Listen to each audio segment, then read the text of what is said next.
Buenas, hoy vamos a hablar de la reforma educativa, el concepto de una reforma educativa. Vimos en la clase anterior una reforma de Indalecio Cardoso, una reforma de Justo Pastor Benítez, y también es importante entender que es una reforma. Existen distintas teorías, muchos le dan ciertos conceptos. Hoy quise compartir con ustedes un pequeño bosquejo de un libro, de un material de Aníbal Emeri, Influencia del neoliberalismo en la reforma educativa paraguaya de los 90. Este es el material que pueden ver, tiene un pequeño problemita, pero bueno, tiene un contenido interesante. También explica de manera muy clara el concepto que queremos compartir.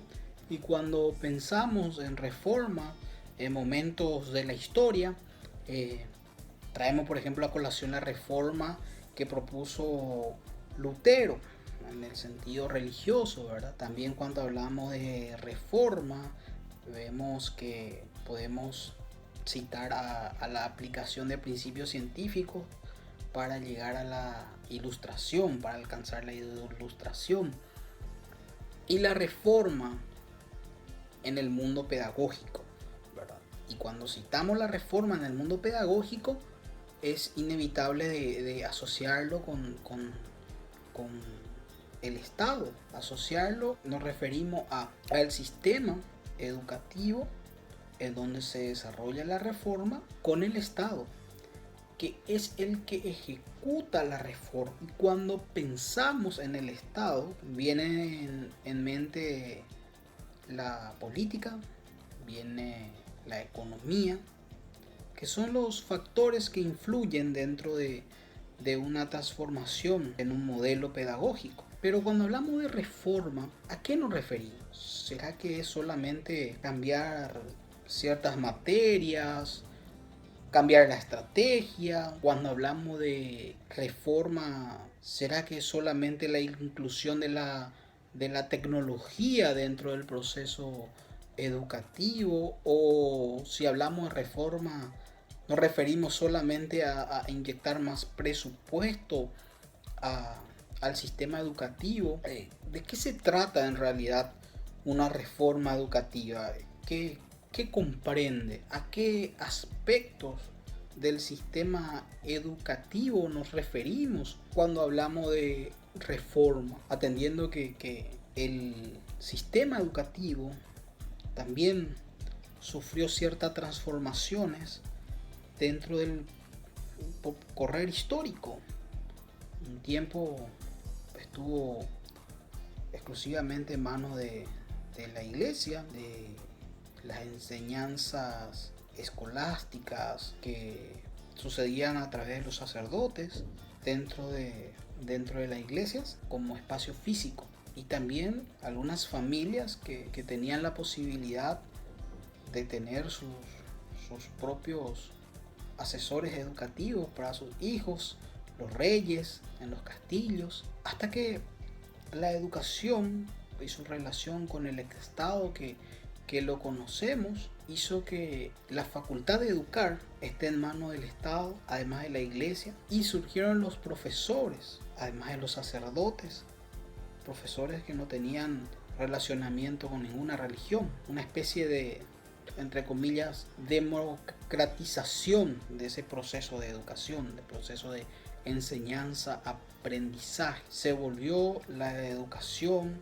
no solo una cuestión de acceso a personas pudientes, como también a aquellos que no podían solventar su proceso educativo, ¿verdad? Y el Estado tenía que garantizar que todos tuviesen ese acceso al sistema educativo. Y de ahí que cuando se acrecentaba el número de personas dentro del sistema educativo, tanto alumnos como profesores, exigía que existan ciertas transformaciones cada tantos años, y los profesores tenían que capacitarse en ciertos periodos también. Un pensador de la educación, Ezequiel van der Eck, elabora un triángulo donde él pide tener en cuenta estos ingredientes a la hora de pensar en una reforma y sitúa a lo ideológico político en primer lugar, seguido de lo pedagógico, lo psicológico, lo epistemológico, y al finalizar la base de la pirámide está lo organizacional, que para tener en cuenta una real reforma se debería de analizarlo con esta pirámide. Cuando hablamos de ideología ideológico-político, nos referimos a, en realidad, qué tipo de relaciones sociales nosotros queremos alcanzar con esta reforma educativa. Y lo vamos a hacer a partir de un modelo de liberal o de un modelo socialista, porque todo eso va a desencadenar después en la distribución de los procesos en lo que continúa en la pirámide más hacia abajo. ¿Se entiende? Cuando vamos a pensar en una reforma, lo primero que se tiene que definir es lo ideológico político. Seguidamente viene lo pedagógico, y lo pedagógico ya tiene como base lo ideológico político. Y cuando hablamos de lo pedagógico, hablamos de la estrategia de a dónde vamos a apuntar. Si queremos apuntar a las diferentes estrategias de aprender o queremos apuntar a las diferentes estrategias de producir, hacia dónde va a ir nuestra reforma educativa, hacia una enseñanza que se aboca a la estrategia de aprendizaje o se aboca a la estrategia de producción. Si hablamos de lo psicológico, que va de la mano también con lo pedagógico, hablamos de un modelo educativo. Si nosotros queremos un modelo constructivista, enfocado a la personalidad de un alumno formado dentro de un modelo constructivista o conductista, que sabemos la diferencia básica, uno más abocado a una educación de adquisición de información y el otro modelo abocado a la construcción de conocimientos. Entonces es el aspecto psicológico a tener en cuenta de la formación que queremos que tenga impacto en el individuo. Lo epistemológico, qué tipo de currículum vamos a elaborar, por así decirlo, contextualizar las materias con la realidad del alumno, ¿verdad? El conocimiento que el alumno va a ir adquiriendo guarda relación con la coyuntura en el país donde vive, en la región donde está. Si le vamos a enseñar al chico sobre tecnologías, está acorde a su realidad social, por lo menos tiene un televisor, tiene un celular, qué tipo de facilidades tiene para relacionarse con la tecnología. Y por último, lo organizacional. Si el modelo educativo va a ser realmente centralizado, burócrata, hasta mano poder, que a veces existe ese tipo de debate, ¿verdad?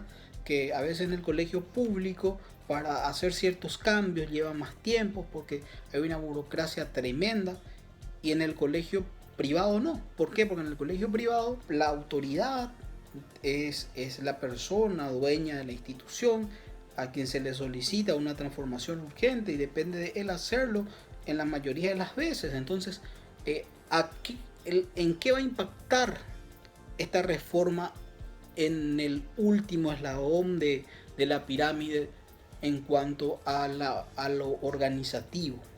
La reforma íntegra y real depende de tener en cuenta estos detalles según Ander Eck, y es lo que nos va a ayudar a comprender el concepto más aproximado de lo que se entiende como reforma educativa. Y repito, existen distintas teorías, existen distintas visiones, justamente por lo que Ander ubica en el inicio de la pirámide, el factor ideológico político, o en otras palabras, la forma de ver o la formación que tiene el individuo o los individuos que van a diseñar este modelo para una reforma educativa. Y luego el impacto que tiene en las relaciones sociales. El contenido de esta unidad, me gustaría poner énfasis en ese significado. qué es la reforma y cómo se podría concebir, qué detalles tenemos que cuidar. Y vamos a hacer sobre este texto que voy a compartir con ustedes a través de imágenes en la plataforma en donde vamos a desarrollar la tarea. Y de ya les explico también la tarea, que va a consistir en, una vez leído el texto, ustedes formularán preguntas con respuestas.